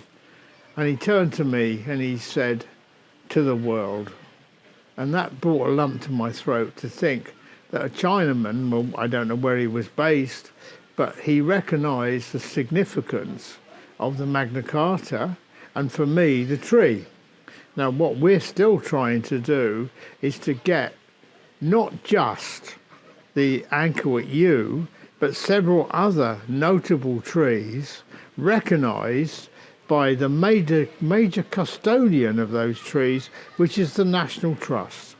Now, things are moving, but I mean, like a dog, I can't stop barking, and I want to bark about the last 20 years that Jill and me have had in our passage through trying to raise the profile of trees, not just wood pasture, but raise the profile of trees to the National Trust, because they have all the money for man-made objects. Okay, they recently just spent 66 grand on an A4 piece of tapestry, and we think, give us 66 grand for our trees, which historically are older than the buildings and all the rest of it that they're looking after. So I'm going to ask Jill to talk about the resolution which she got in front of an AGM at the National Trust. Tell them. Well, just to follow on from what Ted's saying, we asked the National Trust to value the old trees in the same way as they were valuing the man-made artifacts as well. We got an incredible number of supporting votes. It was one of the highest votes that they'd ever had on a resolution. And it was an overwhelming, nearly 100,000 votes for, and just something like 1,000 votes against. And they'd never had anything quite like that. So that we took that in the year 2000. We're sort of wondering about whether we'll take another one back to them in the near future. Yeah, why not? You know, to The thing is, take it forwards a bit. The trouble I found is a lot of these things, a lot of the time it's lack of awareness, and everyone's so busy. That's one of the other really big problems. Everyone's so busy, unless you keep on, unless you set these things forward. It's not necessarily anything malicious, but it's just so difficult to get things done these days, and everyone is so stretched. Well, but I just wanted to say as well, quickly, on the heritage side of these things, it's not just the trees themselves, but what they've inspired as well, which is incredible, because beneath the boughs of Britain's trees, from science to slavery, we've achieved so much. Yes. The Wilberforce Oak was where they decided to end slavery. Exactly. Beneath that, Newton's science beneath an apple tree. Yes. The Magna Carta. One of the first Parliament sessions was held beneath a tree, wasn't it, or something? They used to hold parliaments under the Parliament Oak, which is in Sherwood Forest. Yeah, and I only learnt recently that Sherwood was a really important location for the kings of England at the time, because they went on great big, they didn't stay in London, they went all around the country to have their courts. And Sherwood was a favourite place because it was sort of on the way north, and that's where you've got King John's Palace, and just on the edge of King John's Palace is the Parliament Oak. I have to say that he had a parley there, which is where we get the word parliament from.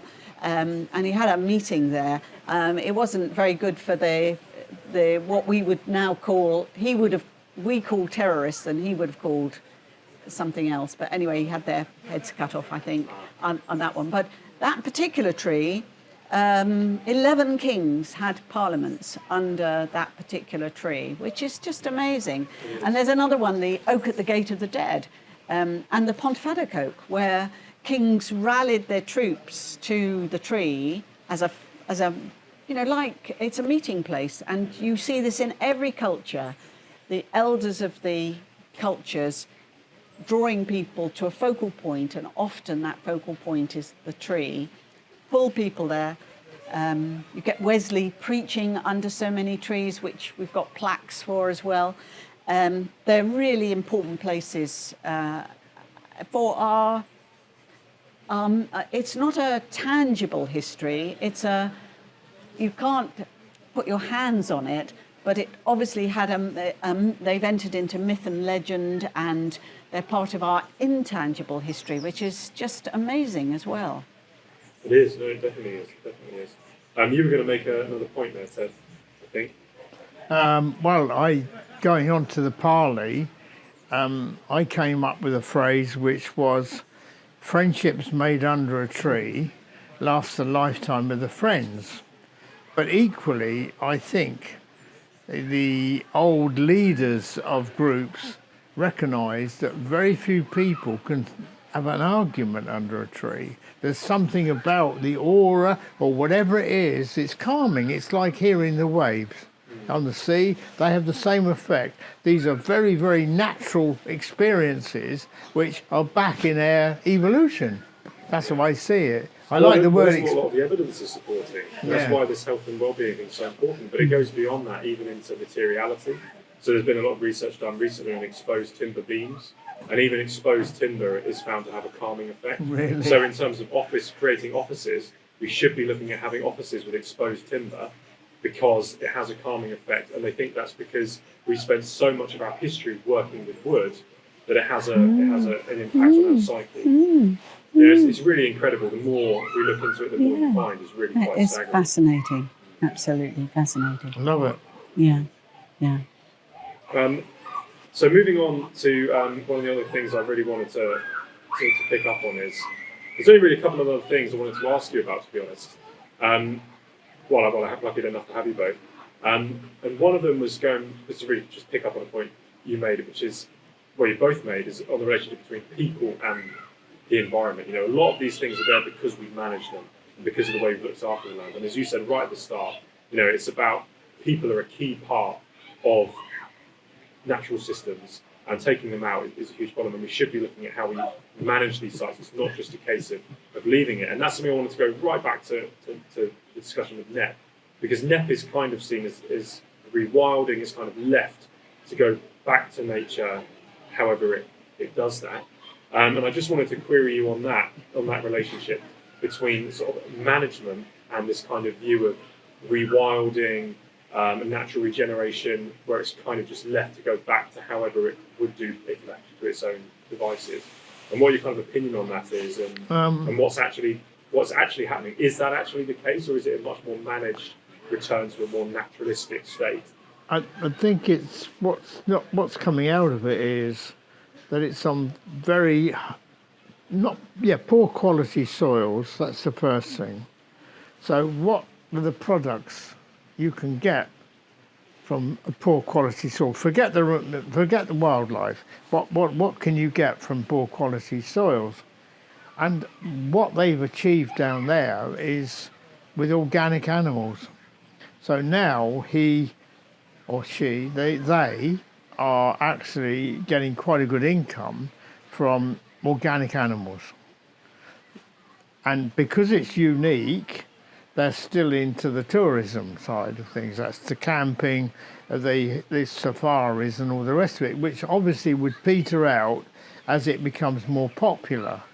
But if I was a big landowner, I would be thinking that, and I'm still in this, grain harvest and all the rest of it, I was thinking, well, there are fields which are costing me money, they're costing the environment effects on the oil produce, the fertilizer chemicals, other chemicals produced from oil, and we shouldn't be doing it. So therefore, where can I reduce my carbon, whatever, and still get an income? And I think that is one of the ways it would go. Now, based where I am, and it's been picked up on, because there's no way that Windsor will ever be rewilded, because it's open to the public, it has enormous number of visitors, it has enormous a number of events, and it's a working landscape. What's happened is the farming side of it is coming out of arable. The farming side is going into organic, right? And you've got all these other activities taking place. So what I see Windsor as is the transition between the old money-making industrial estate of farming and all the rest of it through to a middle ground. And of course, Windsor's got this reservoir of old trees, old woodlands, old, and they're still there.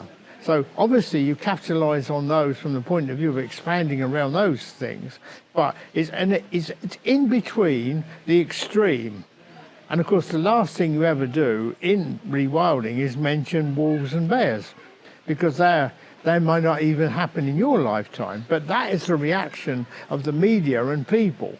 But if we can say what we're doing is we're helping the soil, but we're getting an income from it.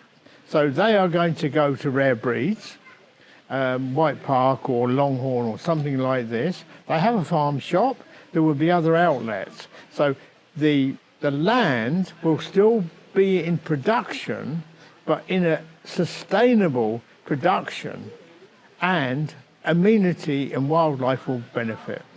I think it's a brilliant transition, and I think a lot of people will pick up on that rather than the one or two which actually go to the NEP extreme, where you just open the gate and then lock it and let everything go its way.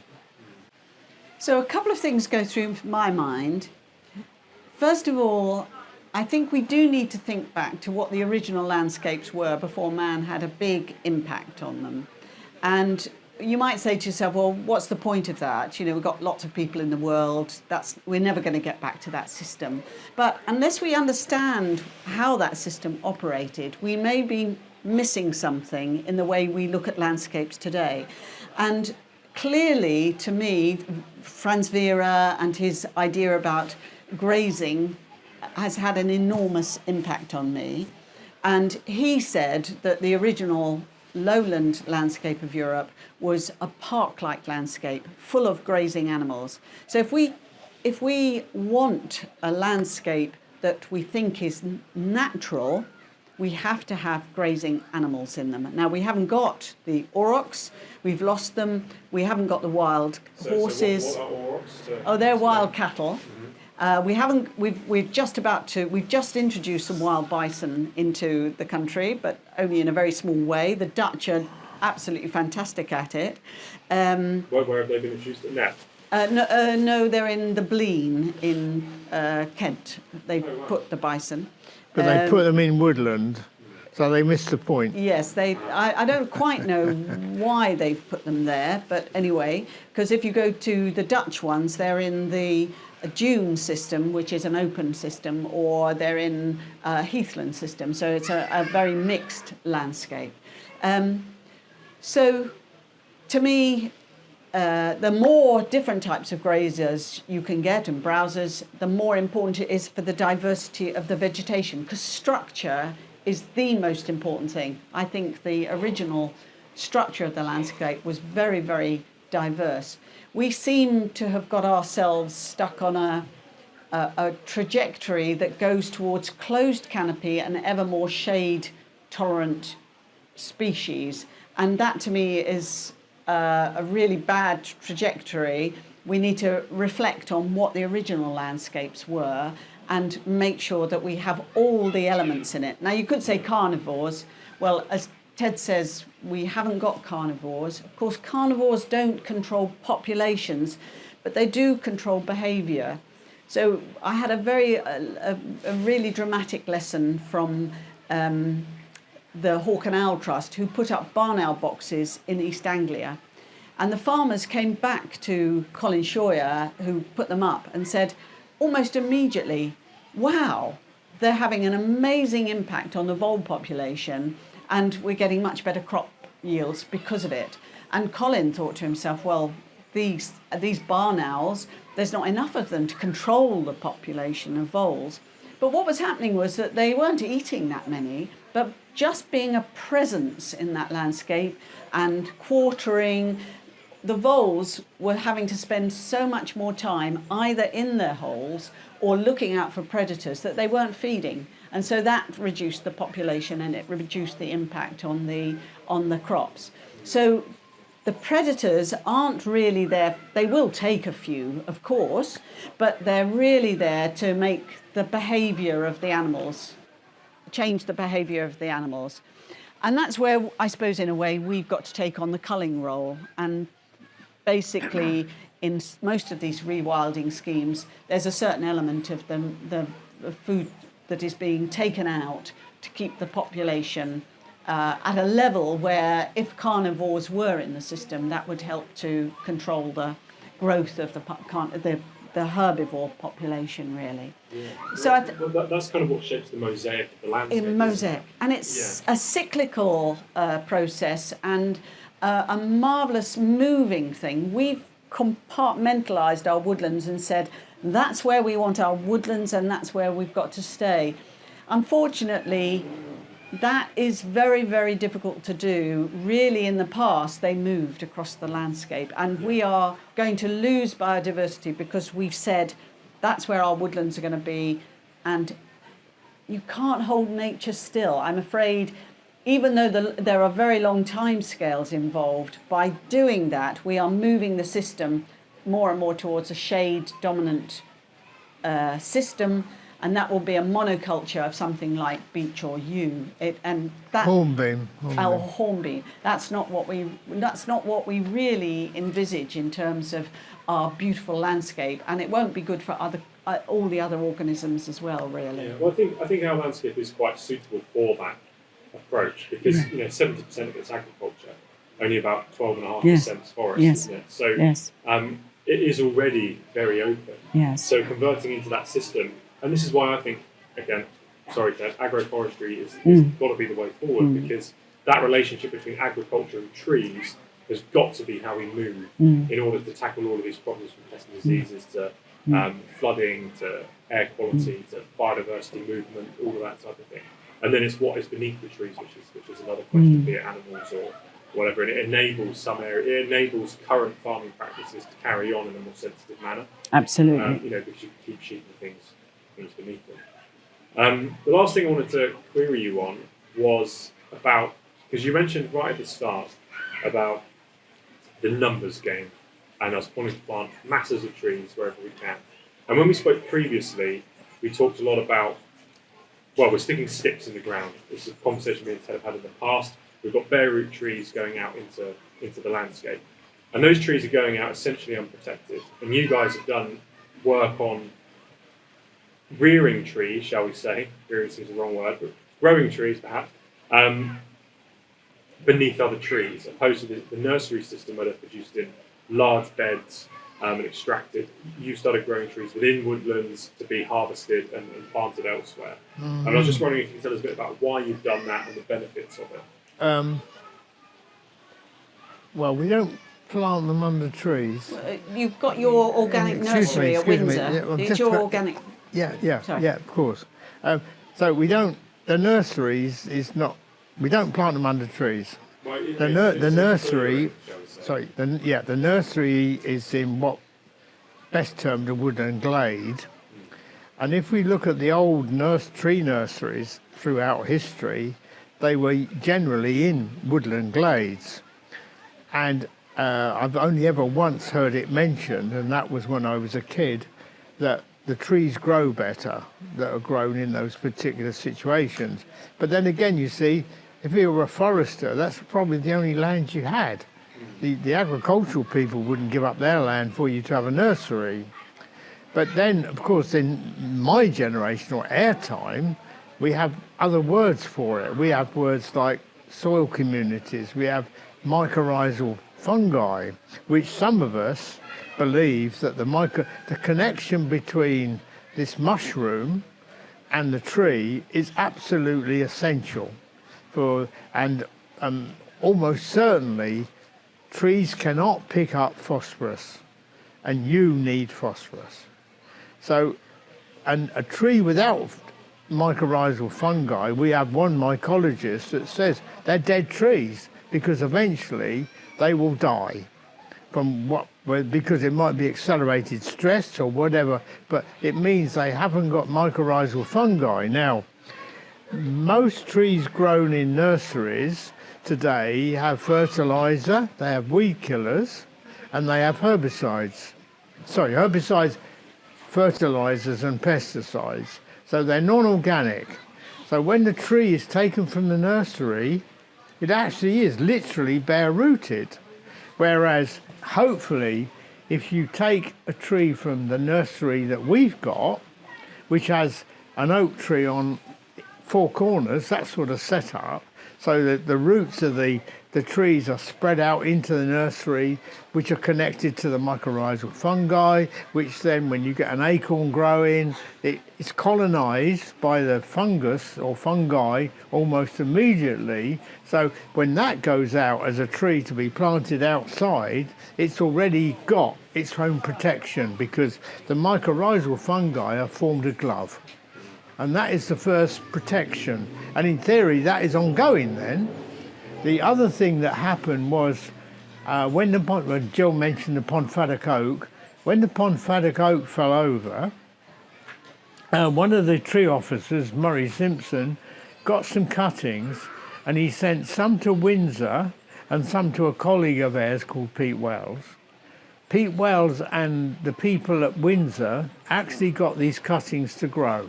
So they were spliced onto a rootstock of a sapling, and they've grown.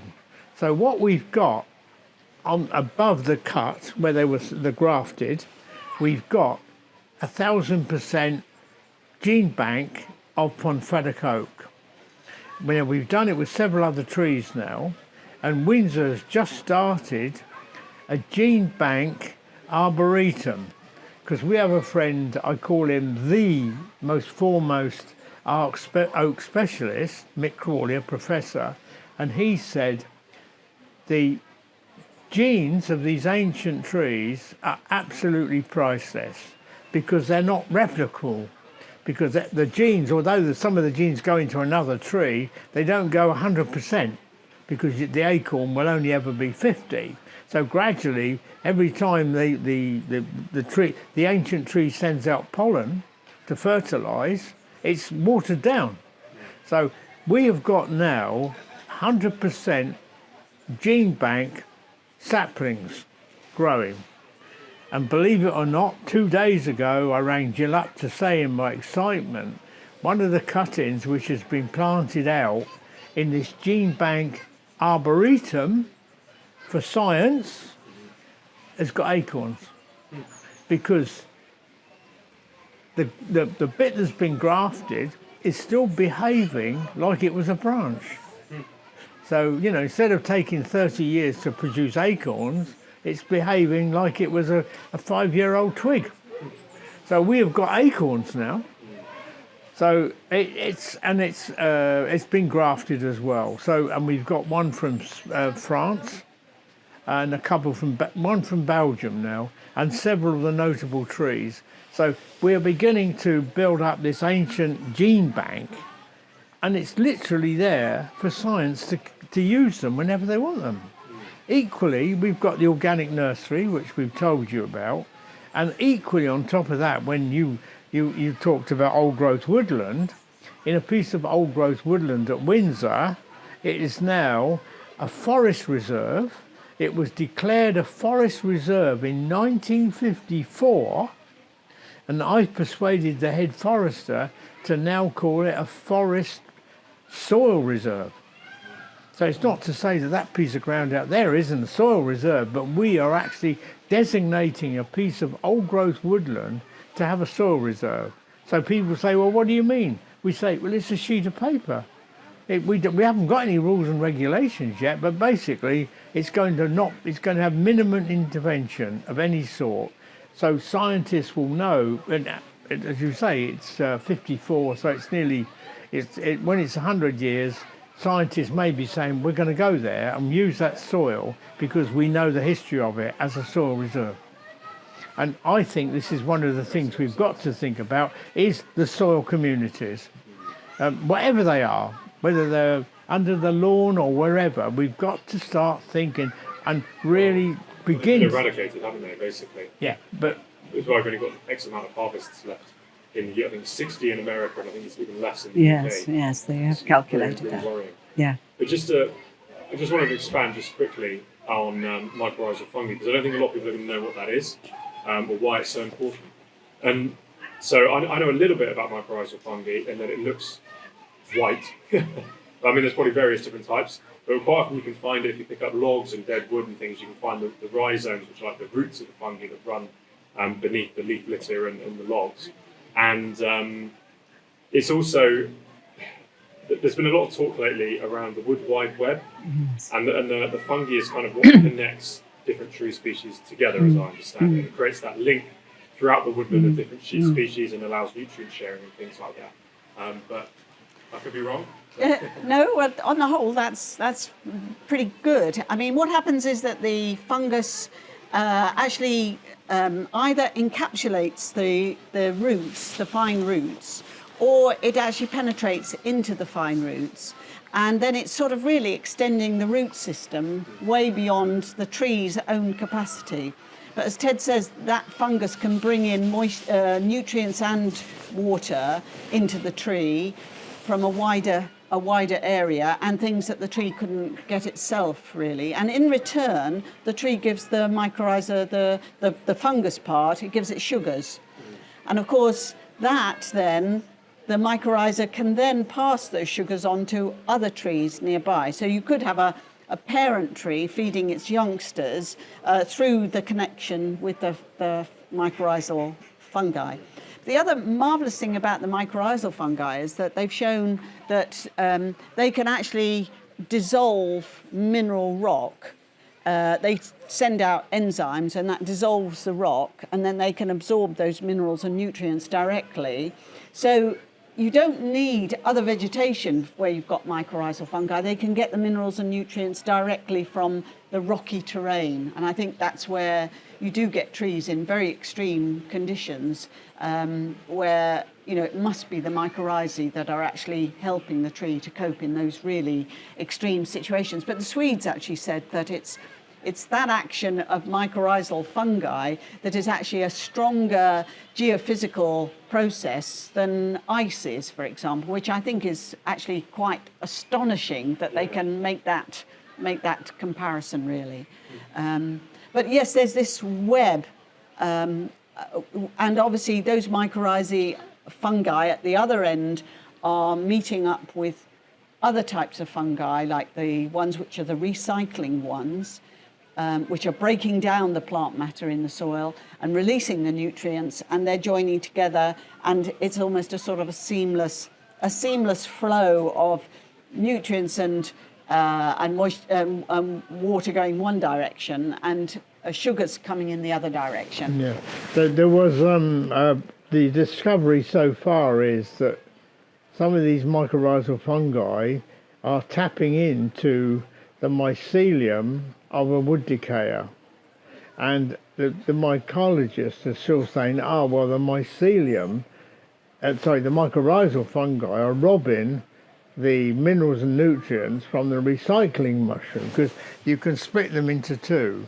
You've got the recyclers, which are the wood decayers, and the decaying wood ones, and the recycling of all the plant matter, dead plant matter in the world. And then you've got the if you like, the food givers, which then give it to the plants.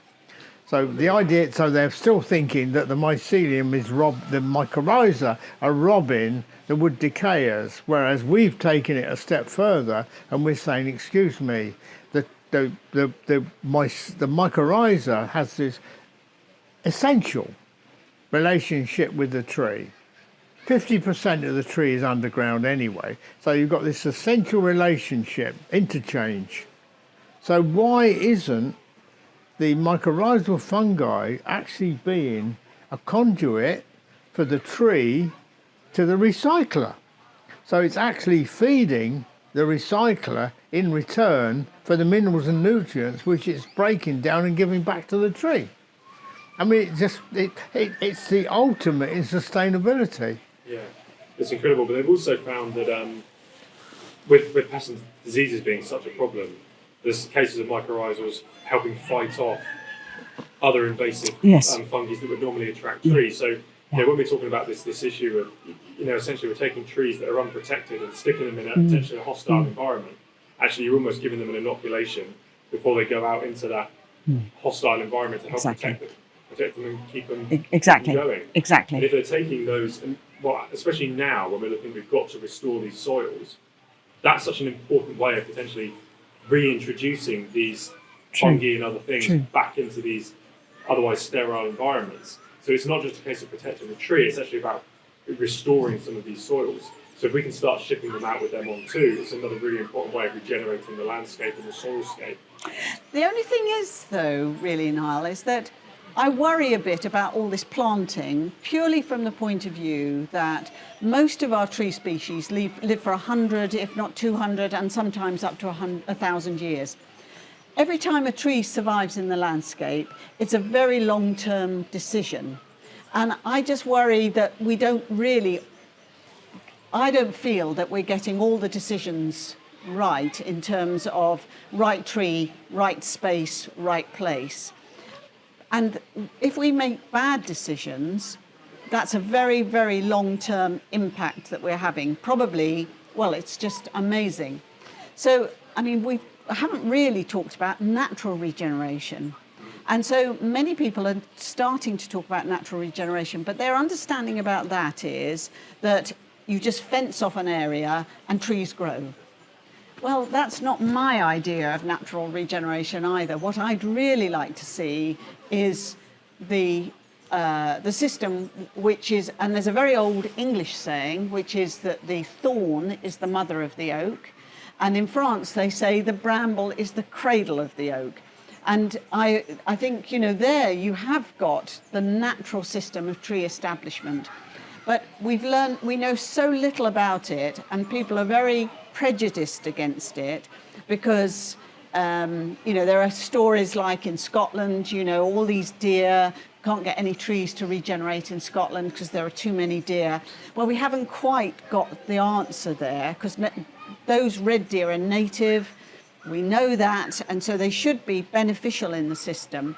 But I think in Scotland, for example, we haven't got all the grazers playing their role, and you have interactions between different types of grazers. So the cattle don't really like the ponies don't really like the deer. They stick to their areas, and so you get variations in the habitat.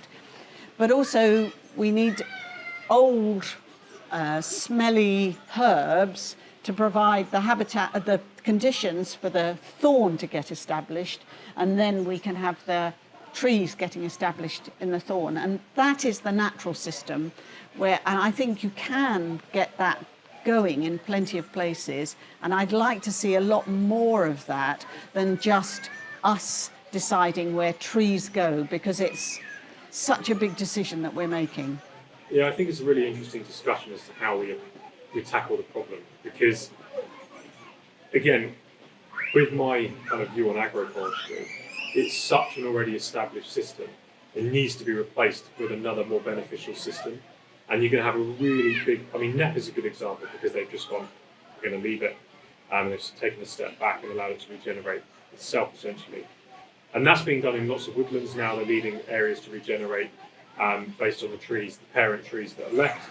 But when it comes to the more open landscape, I think it's quite difficult, It's very difficult because actually we had right up until King John's time very, very extensive areas of forest, very, very extensive, and those landscapes have been constantly eroded and compartmentalized, and even lost in the 1800s with enclosure. We lost hundreds of thousands of hectares of common land, which would have been these open landscapes.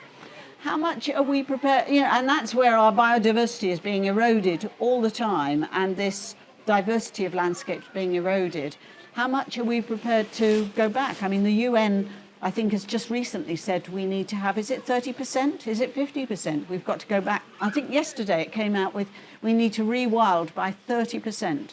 So 30% of England and Scotland and Wales needs to be rewilded for biodiversity, to stop biodiversity from collapsing.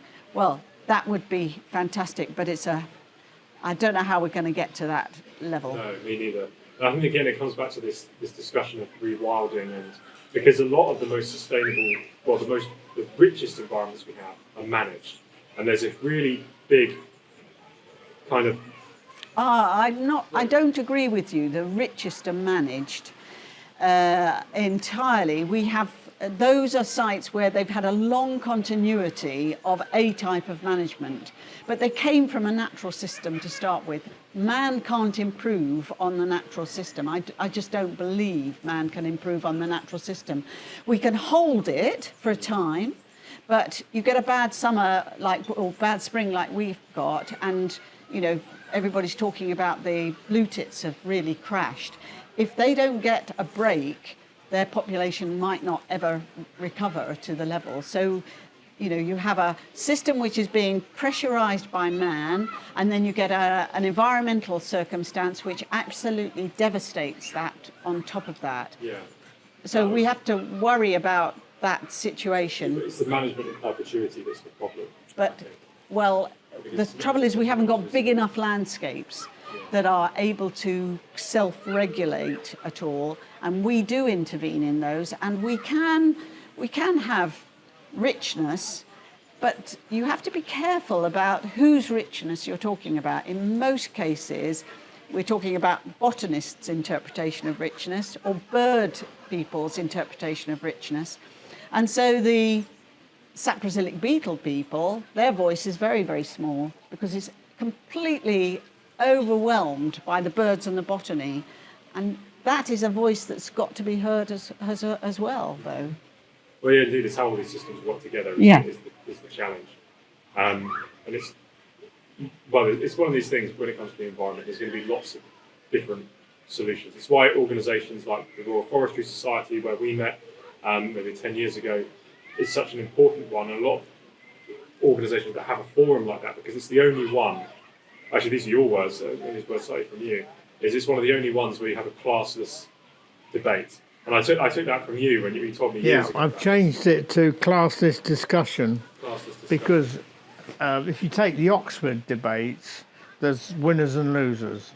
They debate something, the fors and against. Yeah. The things that happen with the Forestry Commission in the Thinking Arbs, which we run now, which is the extension of the Ancient Tree Forum, they're discussions, not debates. Because there's winners and losers, so it's a classless discussion. Yeah. But it's such an important discussion to have because when it comes to the environment, there are so many differing views, and the reality is probably none of them are quite right. And there's going to be some bits that work better in some areas and some that work better in others and worse in others and all this type of thing. And what's great about those discussions is you get such a wide range of professionals and experts and experience levels as well. You get the older generation saying one thing, the new generation coming with new ideas. So you get a real melting pot for discussion. So it's incredibly interesting, and I really recommend anyone listening to try and join some of these organisations and go to the events because they are fascinating. Not only do you get to see beautiful woodlands and estates that you might not otherwise be able to get access to, but you get a real richness of discussion that's very rare these days, I think, for the variety of what's talked about. And I think that's probably a good point to finish on, I think.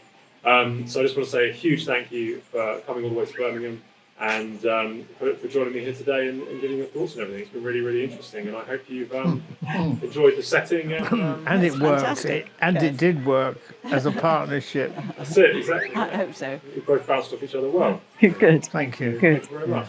Yeah. Well, Thank you. Enjoyed it. we've had a lot of practice. We've been at it a long time now. Make sustainability a priority throughout the design process with a suite of tools built specifically for landscape architecture and design. Vectorworks gives you the freedom to follow your imagination wherever it may lead, with remarkably flexible software that integrates BIM for landscape and GIS workflows. Sketch, model, and document in a single tool with the world's most design-centric BIM solution. Discover Vectorworks' landmark and design without limits. Visit vectorworks.net to learn more. I hope you've enjoyed this episode. If you're interested in finding out more about what we should consider in the landscape or how we can create better places for nature, then maybe check out our episodes with Merrick Denton-Thompson and John Little, which should be floating around here somewhere shortly. Don't forget to subscribe and share to friends and colleagues who might be interested. And a huge thank you to our sponsor Beans Accountants and our incredibly kind supporters Gillian Goodson Designs and the Birmingham Botanical Gardens, where we filmed this episode.